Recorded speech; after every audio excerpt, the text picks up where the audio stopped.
best-selling author of national renown. Satyarth was a good buddy of mine, and he knows that I hesitate to say anything nice about him, but it has to be said. I'm very, very happy for his success because he's a bona fide, legit, nice guy, and it's nice to know that he's done so well for himself. Mahagatha is one of the biggest sellers of 2023. Okay? Yeah. Yes, and it's done so well. People are talking about it, and with good reason, because you had your task cut out. When I heard what you were attempting, I was thinking, whoa, because correct me if I'm wrong, you tried to cover all of Indian mythology in chronological fashion. Only the Puranas. The Puranas, yes, the Puranas. Puranic lore, which, and he said only the Puranas, but those of us who research and write about Indian mythology, we know that that's easily an ocean. And a lifetime is insufficient to do justice to it. So I thought he had taken up a mammoth task, and I'm so pleased that he's done justice to it. So Satyarth, you've got to tell me how you managed to pull this off, this Herculean feat. Yeah, indeed a Herculean feat, because if we talk about the Puranas, there are 36 Puranas. So first of all, let that number sink in. We have 80 Mahapurans and 80 Upapuranas. And I cannot read Sanskrit, so for me the research had to be whatever English translations were available of the various Purans. Thankfully there are a lot, especially the Mahapurans have been translated into English. So I had a huge resource. I had, like she said, it was about deep diving into an ocean and trying to come up with 100 pearls, because that was the plan. I think the idea came to me because I think like all of us here, I'm sure we've all grown up reading and hearing these stories as kids from our grandparents, from storytellers and families. So I think my love for mytho comes from there. My grandfather was a very well-read man, and I remember sitting on his lap and listening to all these stories of gods and goddesses. I think it was a wonderful process of osmosis for me, just absorbing it all. And then I think when this idea struck me that why don't I find more stories and put the best stories together under one roof so that it's accessible to all the readers out there. So when I entered the world of the Puranas, it was staggering, the kind of writing, the kind of stories, it was mesmerizing, that world. Which is why this journey never felt like a chore. It took me 5 years to put Mahagatha together, but not a single day felt like a chore. Every day was a new wisdom learned, a new story encountered, something new, something wonderful. And so that process itself was so amazing that, so I thoroughly enjoyed the process. And putting it together was an absolute joy. I like the word you use, osmosis. You sat on your granddad's lap and you just absorbed it all. Now you've gone with 100 stories, 100 pearls as you call it, that's very pretty. It must have been pretty, I think the harder task would have been deciding what to let go. So what tilted the scales in favor of the stories you kept and the ones you left out? So I had a 3-pronged criteria. In fact, the first list of stories that I had was actually about 300.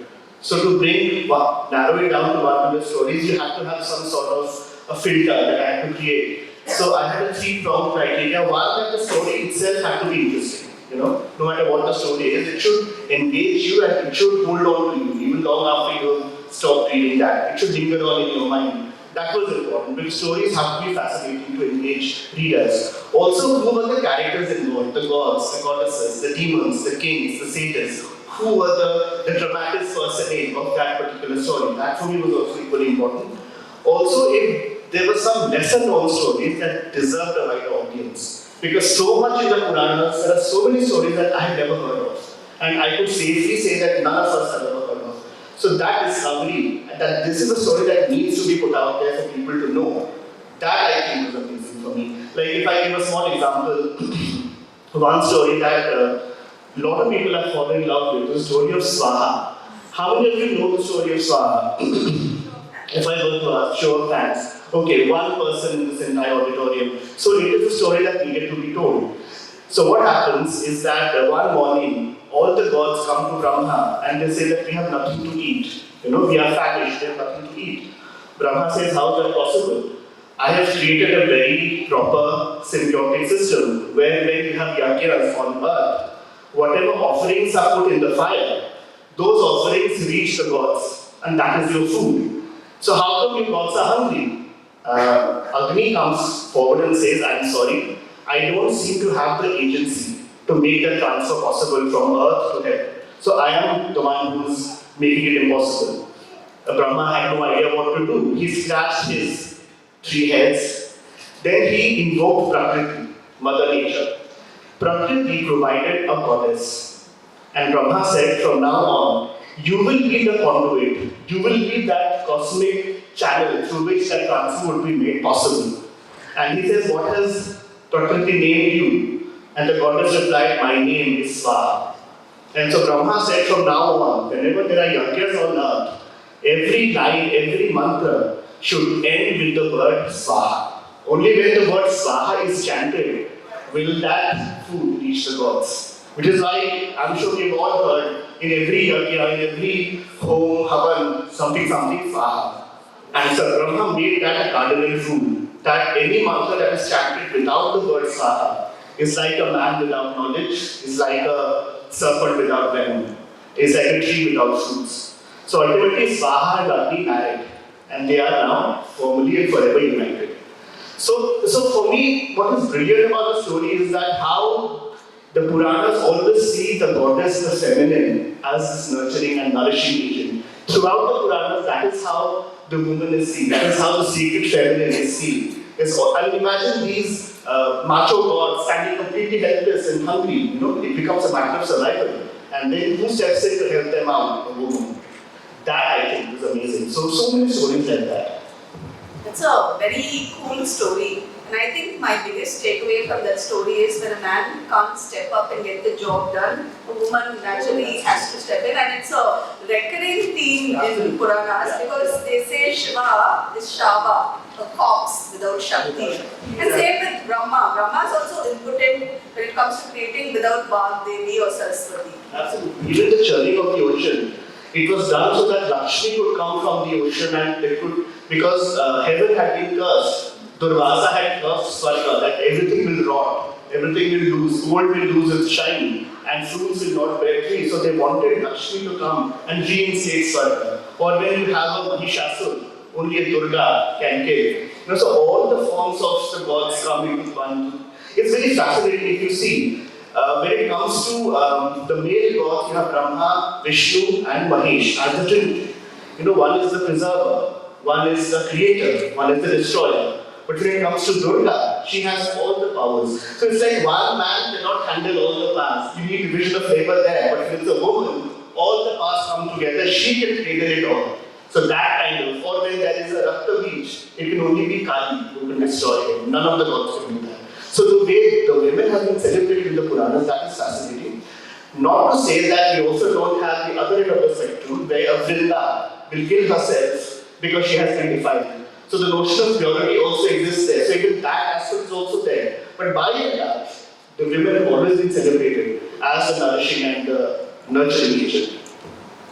See, I did tell you he's a legit nice guy, no? So feminist to boot, so yeah, cool guy. You can't help it. If you read the Puranas, you can't help it. It's all there.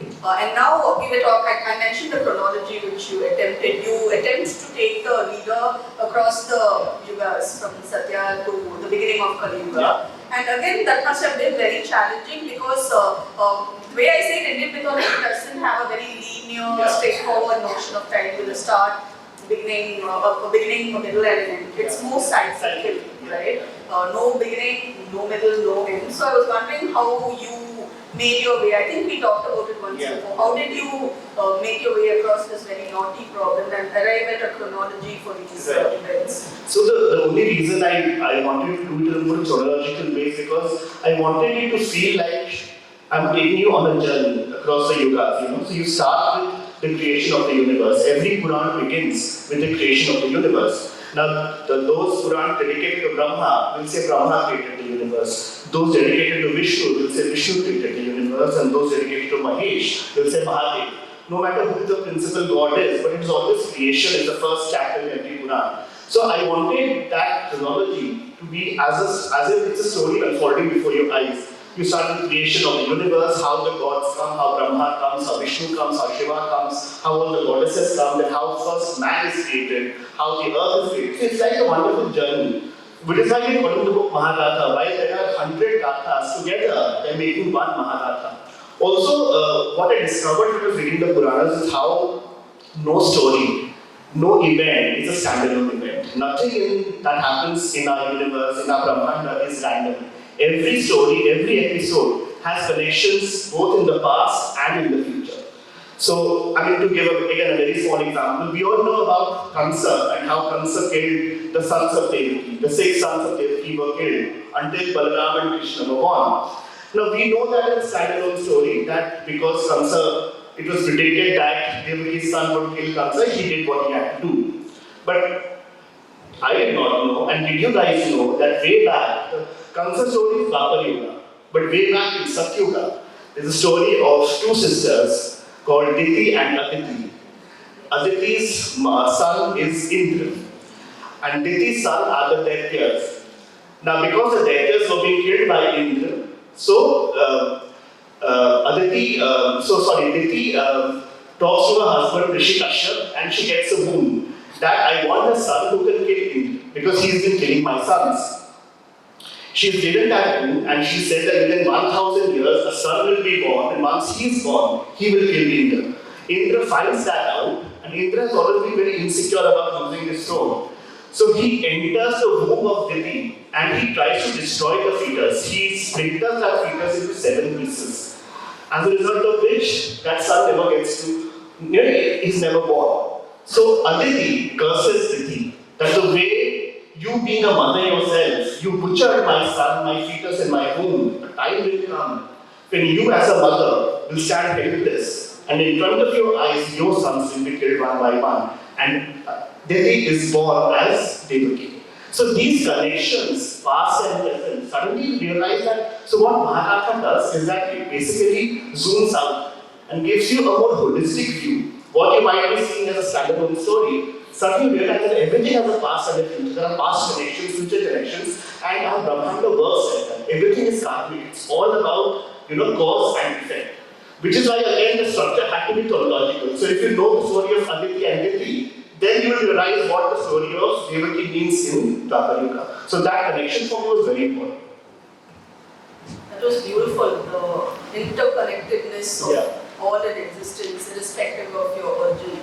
Now, another question I had for you is that when you do your research, you find that there is no straightforward story, contrary to popular belief. Everyone seems to think, I know this happened in the Ramayana, I know this happened in the Mahabharata, I know this is how the Puranic story goes. But when we do our research, we realize there are like easily 10,000 versions. Whether you're talking about regional literature or you're talking about pre-Vedic lore, Puranic lore, all of it. You explore it at length, you find that every story has, there are sometimes there might be huge differences, sometimes it's just a small thing which is nevertheless significant. So how do you decide which version you are going to narrate? No, that's very true. So because we have so many Puranas, across the Puranas, you will find that one story has multiple versions across the Puranas. Like I said, the creation myth itself, you have different gods claiming to be the creator. So you have, that happens across the Puranas, and for me, of course, I had to pick up one thread, because if I had to create a chronology and document the entire journey of the Brahmanda from Satyuga to Kali Yuga, I had to follow one particular thread. So I had to make choices as to depending on my starting point, what was the next organic story in that particular chain of events. So, but for me, what was fascinating is to see that how the Puranas, how accepting they are of multiple narratives. That we don't have one single narrative that we hold on to. I mean, if you see Semitic religions, for them, it is one truth. You cannot interpret, say, the Quran in a million ways. They have one particular way, and that is supposed to be the right way to do it.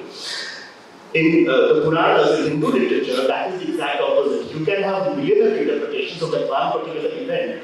So this multiplicity and this plurality of allowing just shows how encompassing Hinduism has always been. So today when we are told in the country that there is one grand Hindu narrative, that's the only thing that exists, I'm sorry, that's not what the Puranas are telling me. The Puranas have always been about embracing and accepting multiplicity of narratives. See, for example, if you look at the Arthanarishwara, okay, it's a vision we all know. And of course, on a biological level, it is about a man and a woman coming together to create universe.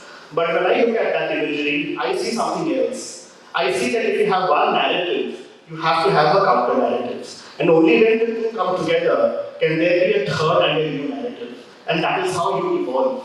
So if there is Vad, there has to be Vivad. It is very important. Only when Vad and Vivad exist can then there be Samvad. And then you move ahead.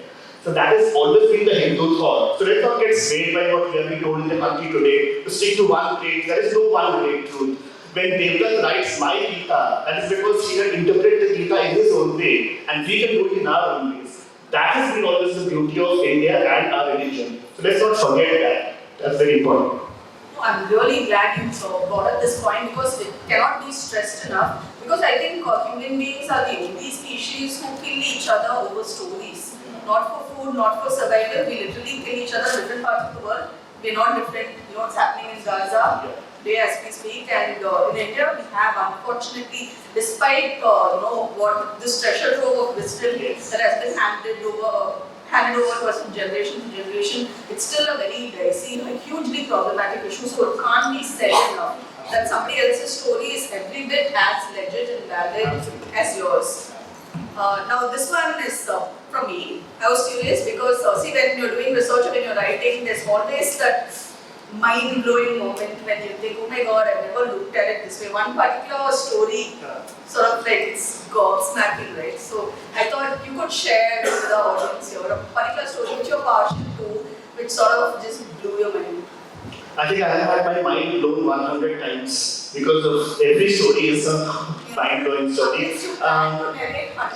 No, I wish I could. I would love to, but then no one will buy the book. So that is also. But I think what I can talk about is what was fascinating, for example, is to discover, let's say, the fact that the Puranas mention the LGBTQ. I mean, imagine this is writing happening thousands of years ago, and we have a mention of that particular aspect. So there, again, to talk about the story. So there is a woman called Tara who is the wife of Brihaspati. Brihaspati is the guru of the gods, and Brihaspati is constantly busy with his yajnas and his duties as a teacher. So Tara is a typically neglected wife, and as a result, because Tara is hungry for love, Tara has an affair with Chandra, the moon god, because moon god is supposed to be an extremely handsome god. And then Tara elopes, and she and Chandra they live together. Then after a point, Brihaspati comes and says, I want my wife back. And Tara says, I will not come back. Imagine the kind of agency the Puranas are giving the woman. She says, I don't want to be with my lover and not with my husband. And no one judges Tara. What happens is a war breaks out. And the war is also called the Tarak War. It's a war for Tara. So you have the moon and his army on one side, you have Brihaspati and his army on the other side. And as they're about to clash, Mahadev and Brahma and they all come and they stop the battle. And then Chandra is commanded that you give up Tara. She needs to go back to her husband. Tara comes to the battlefield and they say you have to go back to your husband. And Brihaspati says, I will accept her back. Tara says, fine, you will accept me back. Will you accept the child that is now growing in my womb, which is Chandra's child? And Brihaspati says, no, of course not.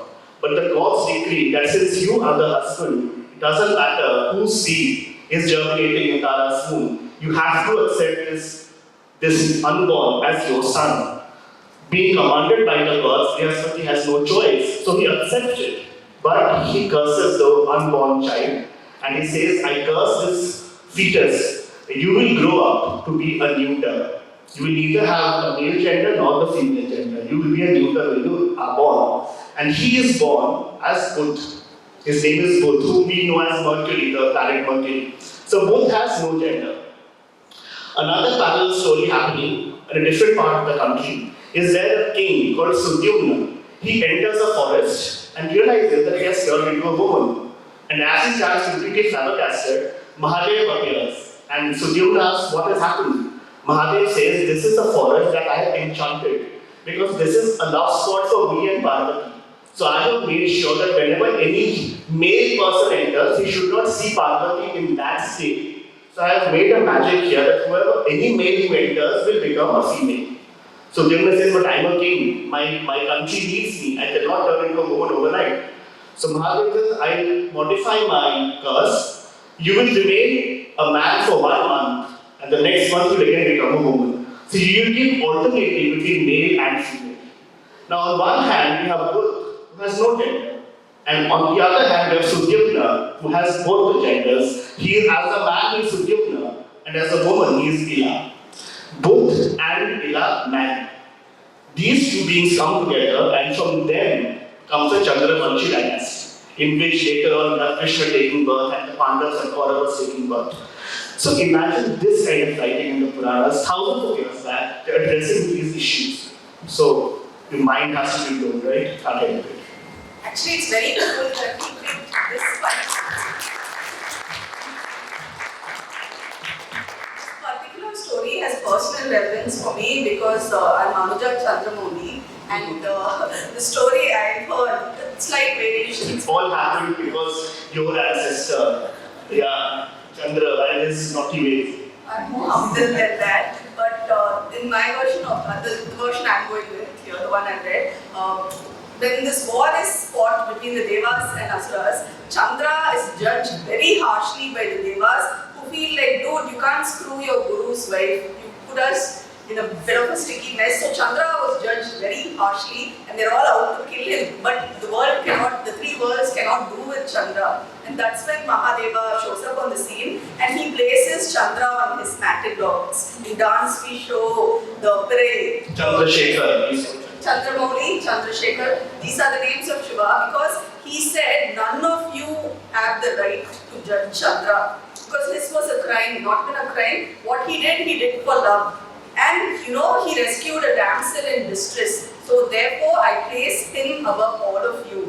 And I find that very sweet and romantic. And about Brihaspati was also a rapist. We get the sterilized versions, censored versions. He raped his brother's wife, who happened to be pregnant at that time. And he had this knack for cursing unborn babies. He cursed that kid also. So you have a whole stream happening here. So, it's just interesting, the little variation. And Chandra, since you're on the story of Chandra, even the way he gets cursed by Daksha, but that is a wonderful story. Like, so Chandra marries the 27 daughters of Daksha. These are the 27 nakshatras, whom he marries.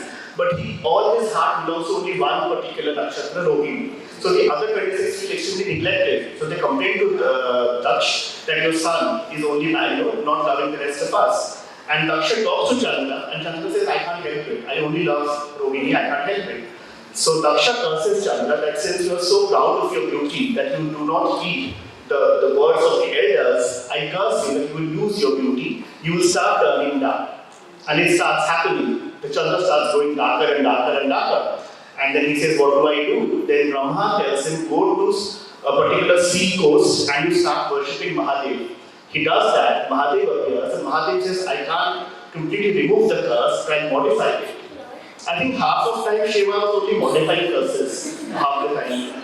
Thoda sa main isko kam kar deta hu. So he says, what I do is that for 15 days you will be dark, the other 15 days you will be bright. So that is why the moon keeps waxing and waning. So that is where the story comes from, the story. And the coast where they worship Shiva is today the Somnath temple. That is where that particular story happened. So what is fascinating about the moon and the sun, if you see, the sun remains stable in the sky. It never changes its shape. Whenever you look at the sun, it's the same fixed stability is what the sun represents. The moon keeps waxing and waning. So when Vishnu takes birth as Ram, he is Suryavanshi. So Ram has very stable and fixed ideas of morality. Ram will not interpret something in a million ways. There is one path to be taken, one truth to be accepted, and one Maryada to be upheld. But when Krishna takes birth in Chandramouli dynasty, everything can be interpreted in a million ways, which is does throughout the world. So that dichotomy, Chandramouli and Suryavanshi, how it reflects in the personality of these avatars. How fascinating is that? And it's interesting you brought up Ram and Krishna because I think everyone has their favorite stories too. Those who love Ram, they will not hear a word against him. Those who love Krishna, not a word against Krishna. I am more of a Krishna person because I felt he cleaned up a lot of Rama's messes. For instance, Rama takes out Vali by cheating from behind. No two ways around it, whether you're a Ram fan or not. And he gets cursed by Vali's wife, also called Tara, who says that you will also be taken unawares and you will be killed. And it happens. Krishna, the hunter who release that arrow which pierced Krishna's ankle and killed him, the only vulnerable part of him, a throwback to Achilles' heel also. Yeah. So, that's how, because of something Rama did, Krishna pays the price. Again, across the different, across the yugas. Yes, and the Kubja factor. You want to share that because I love that story. So here it's that Surpanaka. What was done to Surpanaka was also unfair because all she did was something very typical for Rakshasis who were sexually liberated and empowered. She approached Rama and said, "Dude, I really need you. You're hot. I want you." And Rama was kind of cruel. It's not nice to be awful to a woman who's in love with you, man. Say what you want.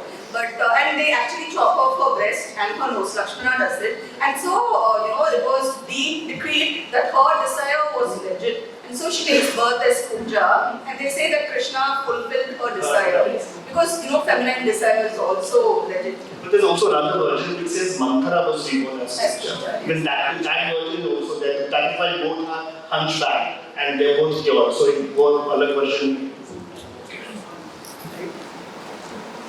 So, does the audience have any questions for Satyarth? I think we're down to the final 10 minutes. You can feel free to raise your hand or yes. You want to you hold your phone. Okay, in the beginning, you said out of 300 stories or mythological stories, you have filter about 100, and therefore you put filters. The first filter was that it should be very interesting. What were the other two filters? The other two, like I said, the second one was that who were the characters in the stories? The gods, the goddesses, the demons, who were those interesting characters that the story represented. And the third was, if there was a lesser known story that deserved a wider audience. So that was the other criteria. Those were the three criteria. So was there a story you really wanted to include, but it broke your heart, but you had to let it? No. Nothing like that. You're very sure about the 100 you chose. Is there anyone else in the audience who have questions? Yes. I wanted to ask you that as we were dealing with the wounds and things, I wanted to ask, what do you believe in the karma chakra? Like as you said that Krishna, cured the mess of Ram and Shivji cured a lot of people's lives. So do you believe the karma chakra works? Yeah, absolutely. The Puranas make it very clear. It is ultimately about karma and karma phal. So that is the binding agent throughout the cycle of the yugas. If you see, every story. Again, if I give you an example, please sit down. There is another very interesting story. For example, so in Vaikuntha, where Vishnu lives, you have the Dwarpals called Jai and Vijay, who guard the gates of. Now, what happens one day? You have these four small boys who come. They want to meet Vishnu. Now, Jai and Vijay don't know that these four boys are actually the sons of Brahma, who are forever in that childlike state. They're called the Manasutras of Brahma. So he refuses them obviously. You cannot just walk in and meet Vishnu. Who are you? So the Manasutras curse Jai and Vijay that you are so close to divinity, and yet you are so ignorant. You are keeping us away from our God. We curse you the same. We curse you that you too will be born on earth and will be forever away from Vishnu. So when they go, Jai and Vijay fall at Vishnu's feet and please help us, please redeem this curse. Vishnu says again, I can't remove it, but I can modify it. He says, I give you a choice. You can either take seven lifetimes on earth, and all those lifetimes you will be my friend on earth. Or you can take 3 lifetimes on earth, but you will be my enemies. What do you choose? And Jai and Vijay choose, we rather do 3 lifetimes, even if it means that we will be your enemies, because that is much lesser. We can't be away from you for so long. So the first lifetime, when they are born on earth, they are the demons, Hiranyaksha and Hiranyakashipu. The second lifetime, when they take birth, they are Ravan and Kumbhakarna. And the third lifetime, in Dwapar Yuga, they are Shishupal and his cousin. Now we talked about Ravan's hatred for Ram, but when you now realize this is the backstory, you realize within all that hatred and battle, there is an element of love. They wanted to go back to their Lord as soon as possible. And Jai and Vijay said at the end of that please make sure, Lord, that whenever our lives are to end, you will kill us. And that's what happens in every lifetime. It is the avatars of Vishnu who kill these demons. So when you realize these are the stories, and then that is how it works. So it is always about karma and then how you karma for things. It's one of my favorite stories. Yes.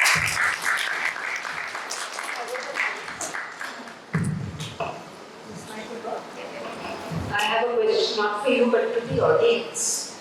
I want to ask all the young people in the audience, after listening to the stories, will you now remember that there is not only one truth but many truths? Yes. And not get swayed by the fact that you have to walk only one path and that all religions are the same. Will you remember that? Yes. Good. Thank you.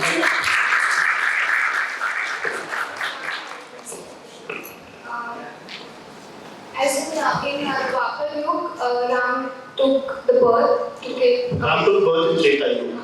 Krishna comes in Dwapar. Yeah, so Ram took birth to kill Ravan and Krishna took birth to kill Kans. Now it's Kali Yuga. So who will take the birth? Like every yuga ends. So how, like, at what years will this Kali Yuga end? And who will end this Kali Yuga? They're big. If he knew that, he would have forgotten. No, it's made, no. So we can talk on the topic. There are various versions and various theories about it. So, but of course, the figure that everyone is talking about is Kalki. Kalki is supposed to be the 10th avatar of Vishnu, who is supposed to come and destroy Kali Yuga, and Satyarth will begin all over again. That is the hope that the Puranas are giving us. So, Kalki is the figure. Some say he's already taken birth somewhere in Shambhala in Tibet. So, all kinds of theories are there. And yeah. I wanted to ask, it's a different kind of question. How does Puranas and these all sort of texts justify the presence of, let's say, dinosaurs that were before this were written? How does these Puranas justify? I never came across any dinosaur in any of the Purana stories. But science proves their existence. No, of course, but the Puranas don't mention dinosaurs. Why? That's what I'm asking. If these all Puranas have been written by gods for way before even. But that again, but were they written by gods? That again is a question in itself. Because there are different theories how the Puranas came. I mean, of course, the divine theory is that it came as some sort of an akashvani to all the sages. Every sage is created to have come out, and it just came out part of his mind, all the wisdom, and then he put it out. Also, remember the Puranas come down to us as an oral tradition initially. They were not written initially; it was all oral.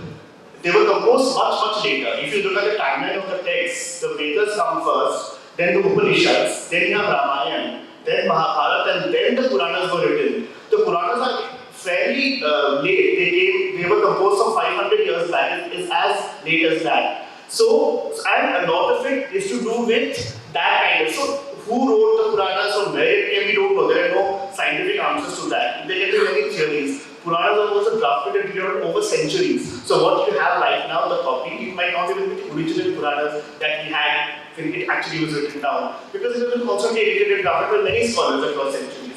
So, but no dinosaurs, and it's only about. Also, many people say the stories of Puranas are actually metaphorical. They are all symbolic. We might not agree that the churning of the ocean happened, that the gods and the humans came together, they churned the ocean, and Vish came, and then Amrit came. But what you see it as between evil and good and evil, and the churning is your own mind, your own heart, where there's a constant tussle all the time. And what evokes, whom do you ultimately let to be victorious? The poison inside you or the nectar inside you. So a lot of it is also metaphorical and symbolic. So let's not see it also as very literal that way. When fantastic beasts rock your boat, there are many fantastic monsters and creatures in Indian mythology. Yes, so. I have the answer for that. If you look in the 10 avatars of Vishnu, you can see it starts off as a fish. Like its first life form was. That Darwinian theory has persisted for a very long time. But if you read the Puranas, this order is not mentioned anywhere. This order is not there. In fact, first of all, there are many more avatars of Vishnu, not only these 10. There is a Mohini avatar, where he becomes woman. Now, Mohini avatar comes where? The churning of the ocean. Churning happens when Vishnu was already in the Kurma stage. So then, if you look at that, that challenges the whole Darwinian theory. Because suddenly after Kurma, you have Vishnu as a woman standing there, as Mohini. So this, in fact, I think this was for the first time mentioned in Bharati's. There was this writer who had put out the books. Much later text. Puranas talk about millionth version. There is an avatar of Vishnu called the Hayagriva avatar, where he has a horse head. So those don't fit in this particular sequence. So this Darwinian theory is a very popular theory, but not endorsed by the Puranas. Even the order is very different in every Purana. Some say Pehle Kurma Aaya, uske baad Matsya Aaya. So even the order keeps changing across the Purana. There is no one fixed sequence like that. One last question. I don't we see people worship Brahma as much as Vishnu and Shiva? So that is, do you want the story behind it as in the Puranas, or you want the reality behind it? The story, okay. So it's quite an interesting story. So one day what happened is that Vishnu and Shiv, Brahma and Vishnu started fighting. Who is the greater god? Now first of all, this is also interesting how gods are humanized in the Puranas. Ki gods ke andar bhi jealousy, competition, all of that can be there. So once there was this, they had a fight, who is the greater god among you? And they had no idea how to solve that. Suddenly a pillar of fire erupts in the middle. And they decide, let's find, whoever can find the ends of the pillar first, he will be declared as the greater god. So Brahma takes the form of a swan and he flies up to find the upper end of the pillar. Vishnu takes the form of the Varaha, the boar, and he starts digging into the earth to find the lower end of the pillar. Now Brahma keeps flying and he's not finding the end at all. It's been days and he's getting tired. Then he sees a ketki flower falling from above. And he asks the flower where did it come from? And ketki says I came from the top of the pillar. So Brahma now has a way of winning the competition. He tells Ketki, you do one thing for me. See, I have created you, I am the creator. So do one thing for me. When we go down, tell Vishnu that I went all the way, I found the upper end and I found you there. You are my witness. And Ketki agrees. So when Brahma comes down, Vishnu has come up and Vishnu confesses, I could not find them. This pillar seems endless. Brahma says, I found the end. And this is my witness. And Ketki agrees, yes, Brahma has won the competition. Immediately, that pillar ruptures in the middle. There's a flame and fire and red, and out of it emerges Mahadev. And Mahadev tells Brahma, this is the Sadashiv, the pillar that has no beginning and no end. You found the end of this pillar. Really? You were lying. And because you are lying, I curse you.